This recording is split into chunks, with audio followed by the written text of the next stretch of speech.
तो दोस्तों आज कहानी उस मुकाबले की जब ऑस्ट्रेलिया ने भारतीय टीम को 351 रनों का लक्ष्य देकर ऑस्ट्रेलियाई खिलाड़ियों ने विराट कोहली और शिखर धवन को ललकार कर कहा था कि दम हो तो ये मुकाबला जीत कर दिखाओ। ये कहानी है भारत और ऑस्ट्रेलिया के बीच खेले गए उस मुकाबले की जब ऑस्ट्रेलिया टीम का सबसे घमंडी खिलाड़ी शेन वॉटसन शिखर धवन को बड़े मैदान पर धमकी दे रहा था कि तुम और तुम्हारी टीम के बल्लेबाज कितनी देर तक ठहर पाएंगे हमारे गेंदबाजों के सामने, जिसे देखकर भारत का बच्चा कंगारुओं से बदला लेने के लिए बेताब हो रहा था। ये कहानी भारत और ऑस्ट्रेलिया के बीच खेले गए उस मुकाबले की है जिस मुकाबले में ऑस्ट्रेलिया से मिले 351 रनों के लक्ष्य का पीछा करने के लिए मैदान पर बल्लेबाजी करने आए विराट कोहली और शिखर धवन ने रफ्तार के अहंकार में डूबे कंगारू की ऐसी ठुकाई की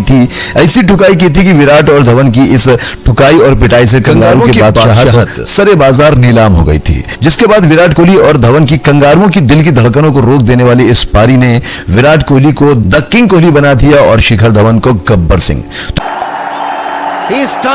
Shane Watson just back of a leg and a great position. Shane Watson's meters of pure joy. And again, it's big. It's huge. 250. That has just about got the distance. Yes, it has. Eventually, yeah, that long Night. King boundaries and sixes all over. The fastest one-day international century by an Indian.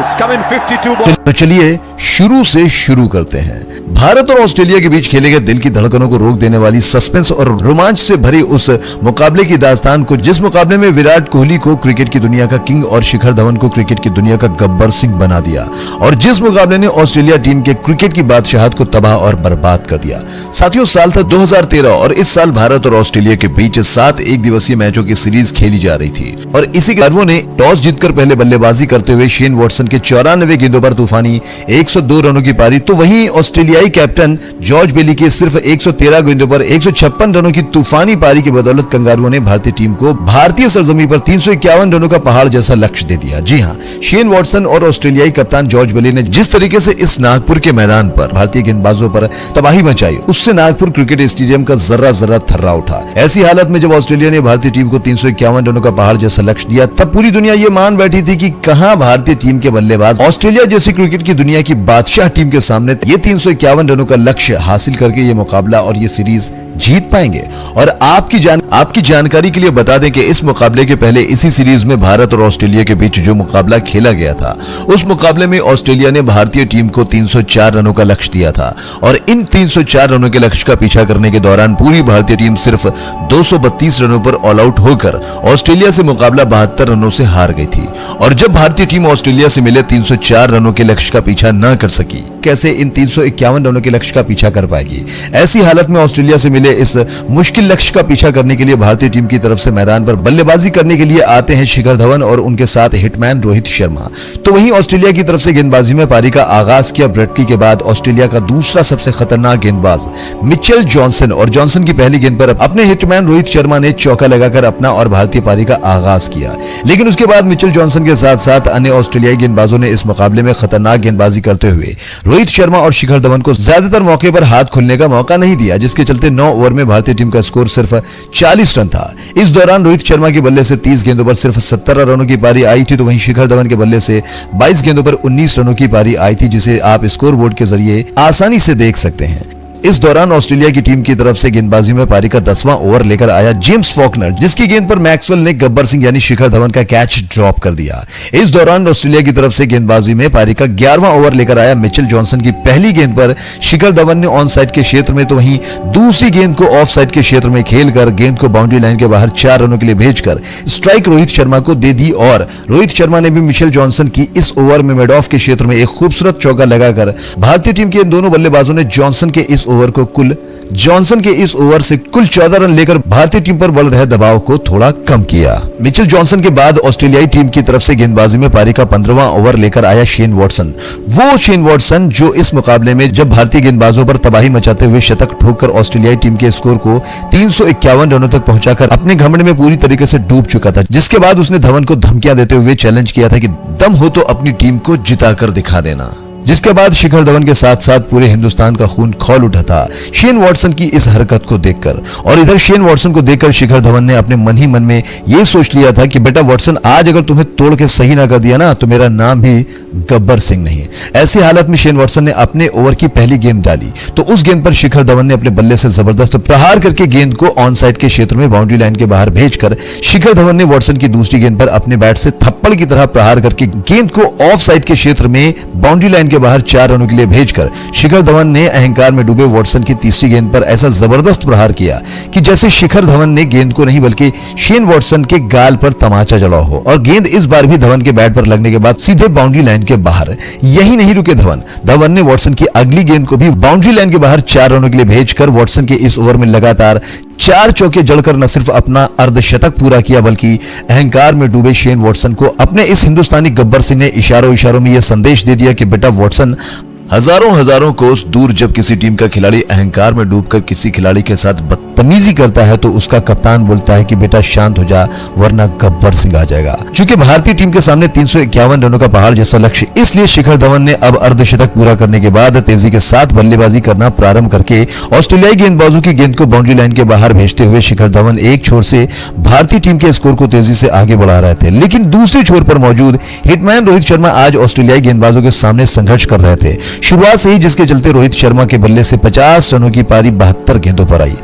Rohit Sharma की इस धीमी बल्लेबाजी के चलते run rate धीरे धीरे तकरीबन 9 run प्रति ओवर के करीब पहुंच चुका था। ऐसी हालत में जब रन रेट काफी ऊपर बढ़ रहा था और भारतीय टीम पर दबाव बढ़ता जा रहा था, तब उस समय कंगारुओं की तरफ से गेंदबाजी में पारी का 30वां ओवर लेकर आए मैक्सवेल की गेंद पर घुटनों के बल आकर हिटमैन ने उस गेंद के ऊपर जबरदस्त प्रहार करके उस गेंद को बाउंड्री लाइन के बाहर 6 रनों के लिए भेजकर मैक्सवेल के ओवर की दूसरी गेंद को भी ऑफ साइड के क्षेत्र में जबरदस्त प्रहार करके इस बार भी गेंद को बाउंड्री लाइन के बाहर 4 रनों के लिए भेजने के बाद हिटमैन रोहित शर्मा ने ऑस्ट्रेलियाई टीम की तरफ से गेंदबाजी में पारी का 31वां ओवर लेकर आए एरॉन फिंच की दूसरी गेंद पर रोहित शर्मा ने अपना हिटमैन वाला रूप दिखाकर उस गेंद पर खड़े खड़े जबरदस्त प्रहार करके गेंद को हवाई यात्रा के जरिए बाउंड्री लाइन के बाहर 6 रनों के लिए भेजकर रोहित शर्मा ने निराश भारतीय क्रिकेट फैंस में जोश भर दिया। रोहित शर्मा के इस छक्के की मदद से अब भारतीय टीम का स्कोर 170 रनों पर पहुंच चुका था। ऐसी हालत में अब यहां से भारतीय टीम को जीत के लिए 115 गेंदों पर 181 रनों की जरूरत थी।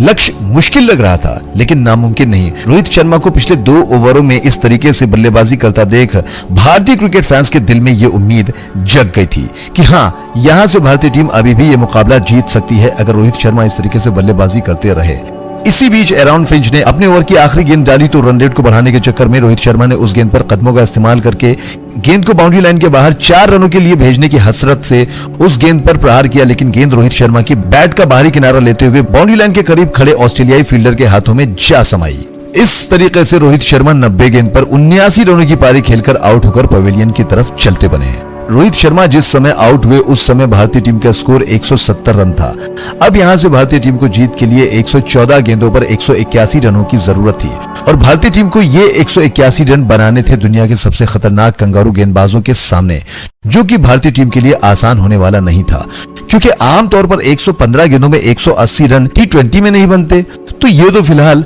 वनडे था और ये 180 रन 115 गेंदों में तब बन सकते थे जब रोहित शर्मा नहीं बल्कि हिटमैन बनकर मैदान पर खड़े रहते तब। ऐसी हालत में भारतीय क्रिकेट फैंस ये चाहते थे कि रोहित शर्मा के आउट हो जाने के बाद या तो युवराज सिंह मैदान पर बल्लेबाजी करने जाएं या फिर महेंद्र सिंह धोनी मैदान पर बल्लेबाजी करने जाएं, क्योंकि ये दोनों बल्लेबाज उस दौर में बहुत ही विस्फोटक बल्लेबाजी किया करते थे और अगर ये 115 गेंद पर 180 रन अगर बन सकते हैं तो वो महेंद्र सिंह धोनी या फिर युवराज सिंह के तूफानी बल्लेबाजी से ही। लेकिन ये क्या, न महेंद्र सिंह धोनी और ही युवराज सिंह। रोहित शर्मा के आउट हो जाने के बाद मैदान पर बल्लेबाजी करने जा रहे हैं विराट कोहली और विराट कोहली को मैदान पर बल्लेबाजी करते जाता देख भारतीय क्रिकेट फैंस के साथ साथ पूरी दुनिया ने यह मान लिया कि अब तो भारतीय टीम पक्का ये मुकाबला हार जाएगी, क्योंकि विराट कोहली चाहे T20 हो या फिर टेस्ट या फिर वनडे, हर जगह अपनी धीमी स्ट्राइक के लिए जग जाहिर है। विराट कोहली के अंदर शुरू से ही मैदान पर रहकर बड़ी पारी खेलने की क्षमता जरूर थी, लेकिन वो महेंद्र सिंह धोनी और युवराज सिंह जैसी तूफानी बल्लेबाजी नहीं करते थे। ऐसी हालत में जब भारतीय टीम को 114 गेंद में 181 रनों की जरूरत थी, तब विराट कोहली को मैदान पर बल्लेबाजी करने जाता देख भारतीय क्रिकेट फैंस ये सोचकर मैदान से बाहर जाने लगे कि अब ये विराट कोहली को टुक टुक बल्लेबाजी और भारतीय टीम की हार यहाँ स्टेडियम में रहकर अपना टाइम बर्बाद करके कौन देखेगा। अगर भारतीय टीम की हार ही देखनी है तो क्यों ना चल के अपने घर पर अपनी बीवी बच्चों और अपने घर वालों के बीच में रहकर टीवी के जरिए भारतीय टीम की हार देख लेंगे। यहाँ पर रहकर समय बर्बाद करने से क्या फायदा। और यही सब देखकर कंगारू टीम का घमंडी खिलाड़ी शेन वॉटसन विराट कोहली को मैदान पर बल्लेबाजी करने आता देख अपनी टीम के खिलाड़ियों से यह कहकर विराट कोहली का अपमान करते हुए बोला है कि हे बॉयज, इंडिया को जीत के लिए 114 गेंदों में 180 रन चाहिए। शिखर धवन जो पहले ही टुक टुक करके बल्लेबाजी करता हुआ बस अपना शतक देख रहा है, उस पर से विराट कोहली आ गया है। ये तो मैदान पर अपनी टुक टुक बल्लेबाजी के लिए पहले से ही बदनाम है। देखो, विराट और धवन को आउट नहीं करना है, इन्हें खेलने दो। अगर हमें ये मैच जीतना है तो विराट कोहली और धवन की धीमी बल्लेबाजी ही इंडिया को खुद ही हरा देगी। लेकिन सावधान, जो शेन वॉटसन ये सोचकर अहंकार में डूबकर विराट कोहली और शिखर धवन को आउट न करने की अपील करके विराट कोहली का मजाक उड़ा रहा था कि कहां विराट कोहली और अन्य भारतीय टीम के खिलाड़ी अब 114 गेंद में 181 रन बनाकर भारतीय टीम को यह मुकाबला जिता देंगे। उन्हें इस बात का तनिक भी एहसास नहीं था कि इस मुकाबले में अगले कुछ ही मिनट के अंदर विराट कोहली के बल्ले से वो तूफान आने वाला था, जिस तूफान के घमंड में डूबे शेन वॉटसन का घमंड और क्रिकेट की दुनिया में फैले कंगारुओं की बादशाहत तिनके की तरह हवा में उड़ने वाली थी। ऐसी हालत में विराट कोहली ने मैदान पर आने के बाद कंगारुओं की तरफ से गेंदबाजी में पारी का 32वां ओवर लेकर आया। मैक्सवेल की लगातार 4 गेंद डॉट होने के बाद विराट ने मैक्सवेल की 5वीं गेंद पर चौका लगाकर अपनी पारी का आगाज किया। मैक्सवेल के बाद ऑस्ट्रेलियाई टीम की तरफ से गेंदबाजी में पारी का 33वां ओवर लेकर आया ऑस्ट्रेलियाई टीम का खतरनाक स्पिन गेंदबाज जेवियर डोहर्टी, और जेवियर की दूसरी गेंद पर विराट कोहली ने कदमों का इस्तेमाल करके शेन वॉटसन के सर के ऊपर से एक झन्नाटेदार चौका लगाकर, तो वहीं जेवियर के इस ओवर की तीसरी गेंद पर विराट कोहली ने कदमों का एक बार फिर से इस्तेमाल करके उस गेंद पर बिल्कुल राजा महाराजा जैसा प्रहार करके गेंद को बाउंड्री लाइन के बाहर 6 रनों के लिए भेजकर विराट कोहली ने जेवियर डोहर्टी की अगली गेंद को बड़ी चतुराई से थर्ड मैन के क्षेत्र में खेलकर गेंद को थर्ड मैन के क्षेत्र में बाउंड्री लाइन के बाहर 4 रनों के लिए भेजकर विराट कोहली ने कंगारुओं के खिलाफ मैदान जंग का ऐलान करते हुए विराट कोहली ने मैदान पर तबाही मचाना प्रारंभ करके कंगारू गेंदबाजों को मैदान के चारों तरफ भगा भगा कर ठोकते हुए देखते ही देखते विराट कोहली 26 गेंदों में 46 रन पर पहुंच चुके थे। और आपकी जानकारी के लिए बता दूं कि जब विराट कोहली मैदान पर बल्लेबाजी करने आए थे तब शिखर धवन 89 रनों पर बल्लेबाजी कर रहे थे, और इस दौरान जहां विराट कोहली के बल्ले से 46 रनों की पारी आ चुकी थी, तो वहीं इतनी देर में शिखर धवन के बल्ले से सिर्फ 10 रनों की पारी आई थी। जी हां, शिखर धवन अपने शतक से महज 2 रन दूर थे। इस दौरान ऑस्ट्रेलियाई टीम की तरफ से गेंदबाजी में पारी का 37वां ओवर लेकर आया जेम्स फॉकनर, जिसकी तीसरी गेंद पर शिखर धवन ने मिड ऑफ के क्षेत्र में खेलकर 2 रन लेकर धवन ने अपना शतक पूरा किया, और ये 100 रनों की पारी धवन के बल्ले से 100 गेंद पर आई थी। शिखर धवन ने 100 रनों की पारी जरूर खेली थी, लेकिन अभी तक वो जिस हिसाब से बल्लेबाजी कर रहे थे 100 गेंद पर 100 रनों की पारी खेलकर, अगर इसी हिसाब से धवन बल्लेबाजी करते रहे तो इस बल्लेबाजी से भारतीय टीम ये मुकाबला जीतने वाली नहीं थी। ऐसे हालात में शिखर धवन के शतक पूरा हो जाने के बाद अब भारतीय क्रिकेट फैंस ये चाहते थे कि शिखर धवन विस्फोटक बल्लेबाजी करके भारतीय टीम को जीत की तरफ ले जाएं, लेकिन नहीं, शतक पूरा करने के बाद भी शिखर धवन शेन वॉटसन को चिढ़ाने के चक्कर में ऐसे डूबे कि वो भूल गए कि सिर्फ उनका शतक पूरा हुआ है, न कि भारतीय टीम ये मुकाबला जीता है। अभी तो लंबी लड़ाई लड़नी थी और अभी से जश्न शुरू, और शिखर धवन का ये जश्न ज्यादा देर तक टिका नहीं, क्योंकि जेम्स फॉकनर ने शतक पूरा करने के बाद अगली ही गेंद पर शिखर धवन को चारों खाने चित यानी बोल्ड करके पवेलियन का रास्ता दिखाकर भारतीय टीम को 230 के निजी स्कोर पर तीसरा झटका दे दिया। शिखर धवन जो शतक लगाकर पूरी तरीके से सेट हो चुके थे, उनको आउट करने के बाद पूरा कंगारू खेमा ये सोचकर जश्न मना रहा था कि शिखर धवन उनकी जीत की राह के सबसे बड़े रोड़े थे, और अगर शिखर धवन आउट हो गया है तो बस अगले कुछ ही ओवरों में विराट कोहली को आउट करके ये मुकाबला और ये सीरीज दोनों अपने नाम कर लेंगे हम लोग। क्योंकि अब यहां से भारतीय टीम को जीतने के लिए 78 गेंदों पर 121 रनों की जरूरत थी, यानी हर ओवर में लगभग 10 रनों के करीब, और कंगारुओं के जश्न मनाने की यही सबसे बड़ी वजह थी। ऐसी हालत में इस मुश्किल घड़ी में भारतीय टीम की तरफ से मैदान पर बल्लेबाजी करने आए सुरेश रैना ने सिंगल लेकर स्ट्राइक विराट कोहली को दे दिया, और विराट कोहली ने जेम्स फॉकनर के इस ओवर की आखिरी गेंद पर चौका लगाकर 27 गेंद में अपना अर्धशतक पूरा किया। और अर्धशतक पूरा करने के बाद विराट कोहली रन रथ पर किसी योद्धा की तरह सवार होकर अहंकार में डूबे कंगारू गेंदबाजों को गाजर मूली की तरह काटते हुए उनकी लाइन और लेंथ को किस तरीके से तबाह और बर्बाद किया, उसे आप इस वीडियो के जरिए जरूर देखिए। He's picked up. This time straight. It's flat and it over the top. It's gone the. That's the top shot.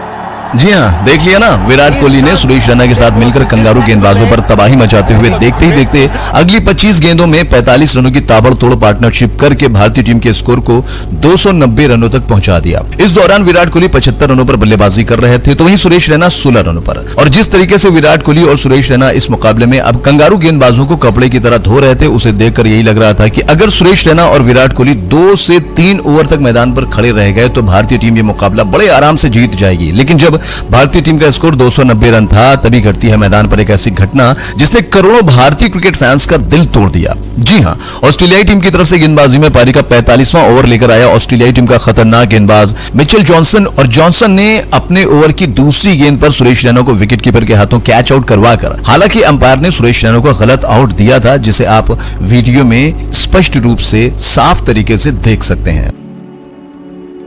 तो वहीं सुरेश रैना के आउट हो जाने के बाद मैदान पर भारतीय टीम की तरफ से बल्लेबाजी करने आए भारतीय टीम की सबसे बड़ी उम्मीद युवराज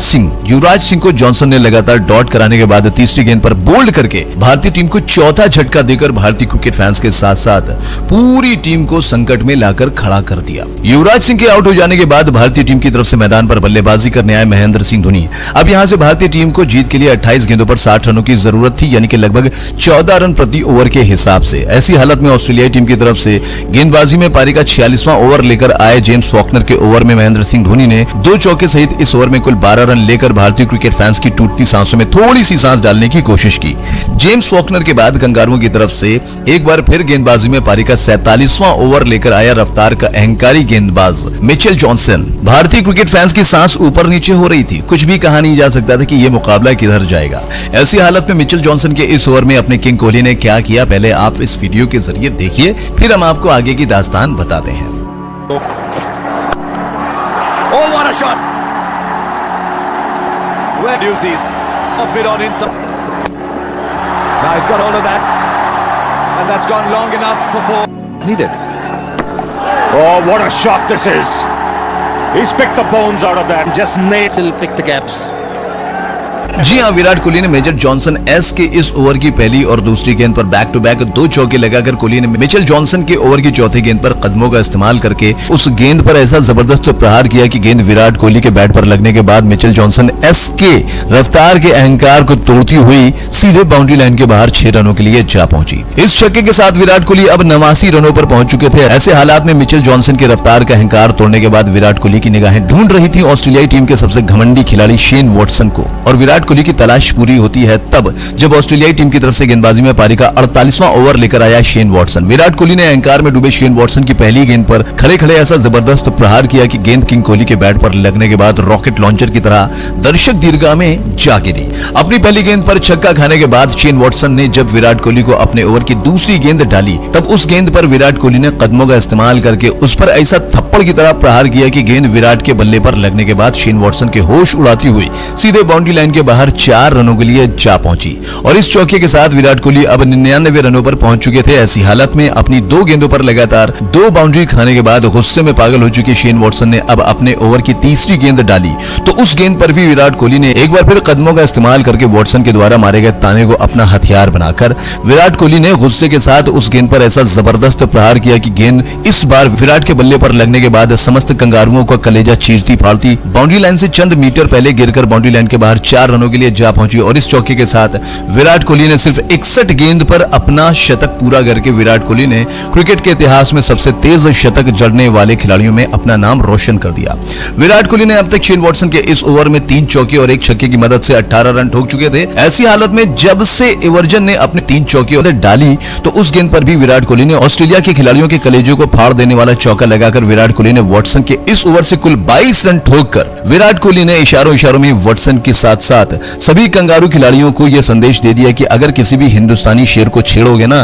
तो हिंदुस्तानी शेर तुम्हारे चीथड़े उड़ाकर तुम्हें छोड़ेंगे नहीं। विराट कोहली की इस तूफानी बल्लेबाजी से ऑस्ट्रेलियाई टीम के खिलाड़ियों के कंधे झुक चुके थे। ऑस्ट्रेलिया के खिलाड़ी समझ ही नहीं पा रहे थे कि यूं अचानक से कैसे हालात और जज्बात दोनों बदल गए। जो मुकाबला वो तब खुद को जीता समझ रहे थे जब भारतीय टीम को 114 गेंदों में 181 रनों की जरूरत थी, लेकिन विराट कोहली ने जिस तरीके से सुनामी बनकर कंगारू गेंदबाजों को ठोक कर इस नामुमकिन लक्ष्य के करीब भारतीय टीम को पहुंचा दिया दिया, उसे देखकर न सिर्फ कंगारू बल्कि पूरी दुनिया के साथ साथ वो भारतीय क्रिकेट फैंस भी हैरान थे जो रोहित शर्मा और शिखर धवन के आउट हो जाने के बाद मैदान से बाहर चले गए थे भारतीय टीम की हार समझकर। ऐसी हालत में अब भारतीय टीम को यहां से 12 गेंद पर जीत के लिए 20 रनों की जरूरत थी। तब ऐसी हालत में ऑस्ट्रेलिया टीम की तरफ से गेंदबाजी में पारी का 49वां ओवर लेकर आया मिचेल जॉनसन, और जॉनसन के इस ओवर से विराट कोहली ने 2 चौके तो वहीं 1 छक्का महेंद्र सिंह धोनी ने लगाकर भारतीय टीम के इन दोनों बल्लेबाजों ने मिचेल जॉनसन के इस ओवर में 3 चौके सहित कुल 13 रन लेकर भारतीय टीम की जीत को सुनिश्चित कर दिया। अब यहां से भारतीय टीम को जीत के लिए 6 गेंद पर 7 रनों की जरूरत थी, और ऐसे हालत में कंगारू की तरफ से गेंदबाजी में इस 7 रनों को बचाने की जिम्मेदारी अपने कंधों पर लेकर आया जेम्स फॉकनर। और जेम्स फॉकनर के सामने भारतीय टीम के कप्तान महेंद्र सिंह धोनी, और धोनी ने फॉकनर के ओवर की दूसरी गेंद को मिड ऑन के क्षेत्र में जबरदस्त तरीके से प्रहार करके गेंद को बाउंड्री लाइन के बाहर 4 रनों के लिए भेजकर उसकी अगली गेंद पर स्ट्रेट ड्राइव लगाकर 2 रन दौड़ पड़े। और इन दोनों के साथ भारतीय टीम ने 3 गेंद शेष रहते ही 351 रनों के लक्ष्य को हासिल करके क्रिकेट की दुनिया में इतिहास लिख दिया। विराट कोहली ने इस मुकाबले में 66 गेंदों पर तूफानी 115 रनों की पारी खेली थी, और ये वो पारी थी जिसने क्रिकेट की दुनिया में कंगारुओं की बादशाहत को सरे बाजार नीलाम कर दिया था। और यही वो सीरीज थी जिस सीरीज में विराट कोहली को द किंग रन मशीन के नाम से संबोधित किया गया था, क्योंकि इस सीरीज में विराट कोहली ने ऑस्ट्रेलिया के खिलाफ एक मुकाबले में 52 गेंद पर शतक ठोका था। साथियों, आप विराट के इस कंगारू के घमंड को तोड़ देने वाली पारी को 10 में से कितना नंबर देना चाहते हैं, वीडियो में कमेंट करके बताना मत भूलिएगा। और चलते चलते हमारे इस YouTube चैनल क्रिकेट ST को सब्सक्राइब करना मत भूलिएगा। जय हिंद, जय भारत।